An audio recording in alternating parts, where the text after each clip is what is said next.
Hi everybody, Trisha Keel, Tamara's Key, back with a new series on the Fame and Reputation Gua. The Fame and Reputation Gua is found in the back center part of your property or of your room or of your desktop. It is also, if you're looking at a vertical situation like your wall or your bookshelf, you enter there from the bottom center. Your Fame Gua on a vertical situation would be at the top center.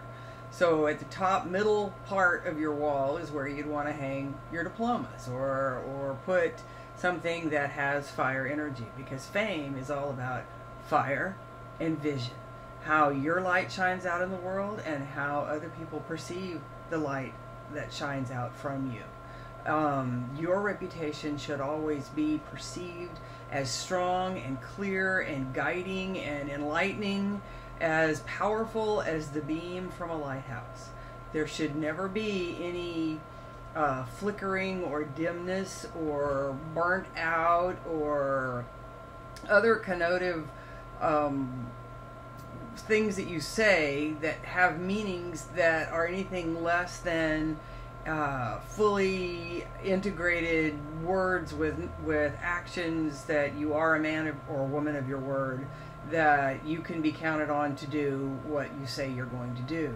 Your reputation depends on it, and it'll take a lifetime to create that reputation and only 1 minute to destroy it. So choose very carefully each day that your reputation is on the line. To promote and enhance your reputation for work, you want to look to be sure that your energies are around you and in your environment are reflecting you strong and true. If you have fluorescent lights in your work environment, then you have lights that flicker very, very fast. And they, in fact, flicker so fast you can't actually discern that they're flickering, much like the reels of a film at the movie theater are moving so quickly you can't see that they're really just single frames of film. But by 2 or 3 in the afternoon, your eyes and your brain are tired, and it does wear you out working under a fluorescent light, more so than it does under a consistent light like you would have for the sun. If you're out in the fields as a farmer, you're not experiencing the flickering light situation. They're used generally because they're cheaper than incandescent light and cooler than incandescent light. And now they have these new spiral little light bulbs that are being promoted by government entities to save money and save energy. And all of that is all well and good, but it's not going to do you any good to save money if you lose your job, because your reputation is that now you're here, now you're not. You flicker on and off. You can't be counted on. You turn on one of those little bulbs that is one of those spiral fluorescent bulbs, and they don't come on right away. So it's kind of like, it reminds me of when we used to turn on the TV and have to let it warm up. But we haven't done that for decades and decades. If somebody says, you know, here, let me turn on the light, and they flip the switch, you expect the light to come on immediately. Or it means that the light is unplugged or burned out or that the power is off, but it doesn't, it always disturbs me when I turn on a lamp and it doesn't come on for a minute, and then when I look to see is it plugged in and it comes on, then I know that we're dealing with one of those little fluorescent light bulbs. This is not good for your reputation. If you have fluorescent lights at work, bring a incandescent lamp into your office and set it on your desk. Turn it on, leave it on, put it in your fame corner, put it back in your relationship corner, but not in the wealth corner. Fire burns up the wood energy of wealth, but you definitely want it in the back center or the back right. You want to leave a light on the front porch light at night. You want to be sure your front porch light is bug body free and shining brightly, and the glass around it is clean. And you want to leave a light on to welcome you home when you arrive after work, especially during the fall and winter months of the year when we have a tendency to arrive after dark. It means that your light has been shining all day waiting for you to come home. Doesn't have to be every light in the house, but just one, and it's kind of a nice warm feeling to step into a home where the light has been left on for you. So it doesn't have to just belong to Motel 6. Trust me, it's nicer to come home to a house that has a light on for you than to step into total darkness. If your light bulb it burns out, you need to replace it. You want to always replace it with a bulb of equal or brighter wattage. You never want to be presumed to be or correlated with the term dim. You want to be perceived to be bright.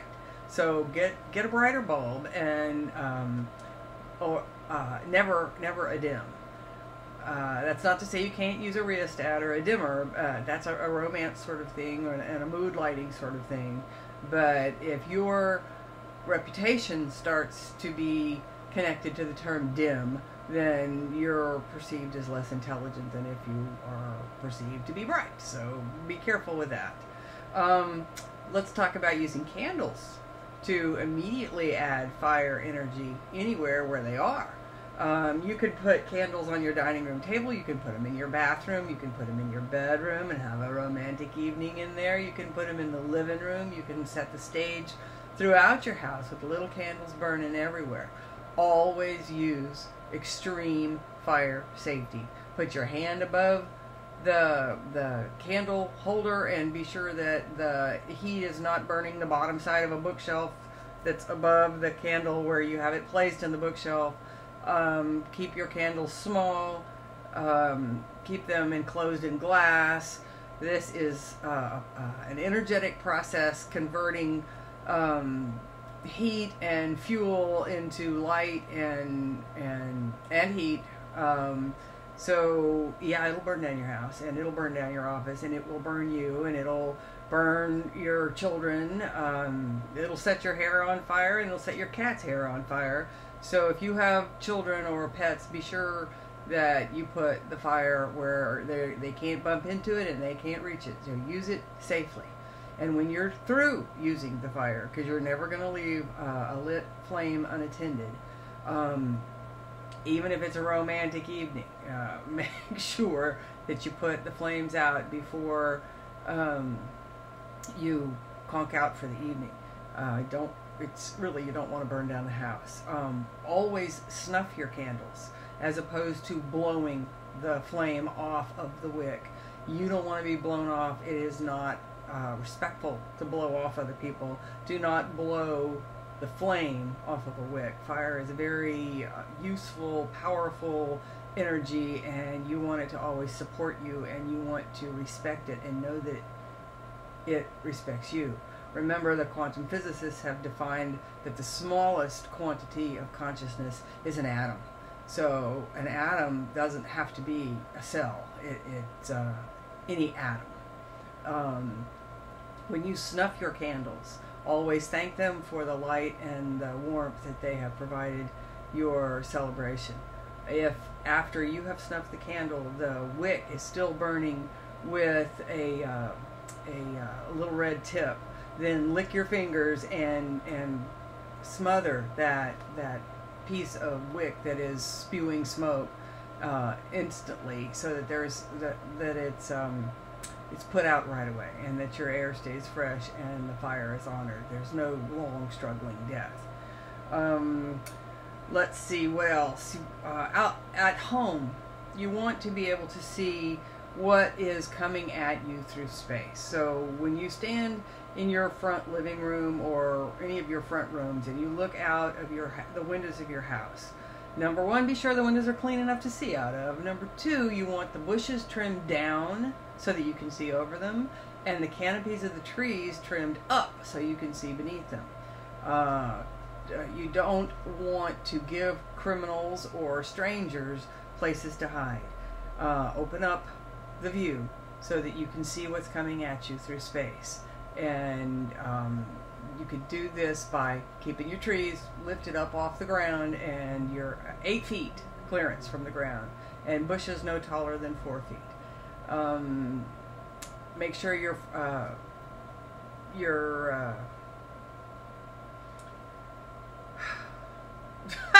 Sorry, just completely lost that train of thought.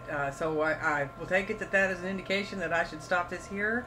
We'll be back soon with the next part of the series on fame and reputation with fire energy. It's Trisha Keel with Tomorrow's Key. Thank you so much.